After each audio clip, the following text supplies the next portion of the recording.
साथीहरु आज मैले चाहिँ बुङ्गुरको मासुको अचार बनाउँदैछु। यो चाहिँ पिस बनाएर अनि यसलाई चाहिँ तेलमा तार्दैछु साथीहरु मैले। यो चाहिँ बुङ्गुरको मासु अनि यो चाहिँ जिरा धनिया पिसेको, धेरै पिसेको छैन, सिलौटामा पिसेको। यो चाहिँ खोर्सानी मैले यसलाई पनि पिसेको अनि यो चाहिँ लसुन, यसलाई पनि सानो सानो मसिनो टुक्रा गराएर काटेको छु। यो चाहिँ अदुवा, यसलाई पनि सानो सानो टुक्रा गराएर काटेको छु। साथीहरु हेरौँ त अन्तिममा हेर्नलाई त कस्तो बन्ने रहेछ मासु।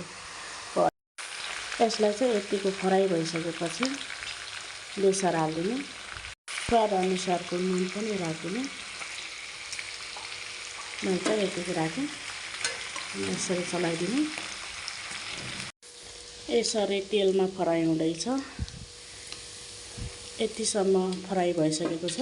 अब हल्का यसलाई चाहिँ फ्राई गर्नुपर्छ।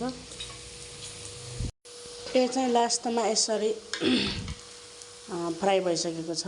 यसलाई चाहिँ अब यो भन्दा बढी चाहिँ फ्राई गर्नु हुँदैन। लास्टमा मैले भाँडोमा राखिसकेँ। मैले चाहिँ कराईमा थोरै तेल हालेँ। फेरि मैले यसलाई चाहिँ अघि मसिनो पारेको लसुनलाई हाल्छु यो तेलमा। लसुनलाई हालिसकेपछि अदुवालाई पनि राखेँ। यसलाई चाहिँ मजाले यसरी चलाइदिने। चलाइसकेपछि यो रातो भएपछि यसलाई चाहिँ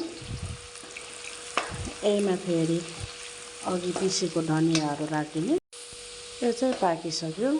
अब मैले अघि पिसेको यो धनिया र जिरा चाहिँ राखिसकेँ।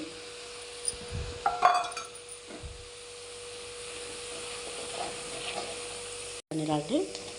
आफूलाई कति खाना के हुन्छ, आफूलाई कति खाना मन लाग्छ, पिरो कति खाना खाइन्छ, त्यो अनुसारको खोर्सानी राखिदिने।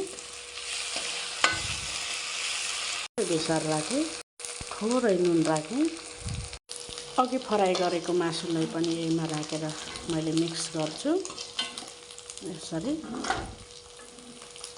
मैले यसमा चाहिँ थोरै अमिलो राखेँ। अमिलो चाहिँ आफूलाई कति खाना मनपर्छ त्यति राख्नु। अब यसलाई चाहिँ रेडी भइसक्यो। हल्का टाटो छ, टाटोबाट चिसो बनाएर यसलाई चाहिँ भाँडोमा हाल्नेछौँ। फाइनल्ली मेरो अचार बन्यो। यति यो डब्बामा एक डब्बा बन्यो मेरो अचार।